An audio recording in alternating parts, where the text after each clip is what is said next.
We were last in there in March, end of yeah. March. We were going in to do all the measurements for the furniture and thinking we'd be in a couple of weeks. Little did we know it was being pushed out and pushed out. So it's frustrating.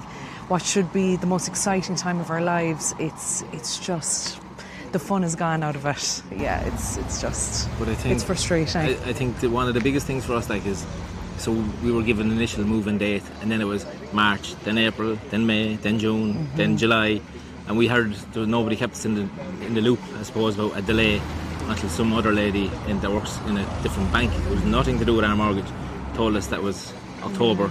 And then we found out today that it's actually supposed to be December. So we should be in it a couple of months by now paying our own mortgage, but instead we're paying somebody else's mortgage, and our house is just sitting there.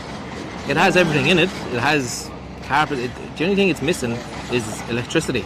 There's no explanation you can give that'll work to say, they're allowed to build these houses, but it's going to take a year or more to put electricity in. There's been no communication.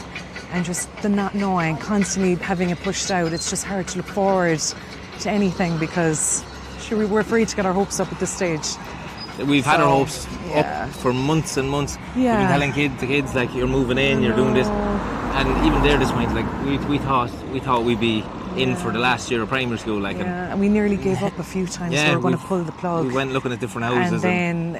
But we've come this far now. We just need to keep going.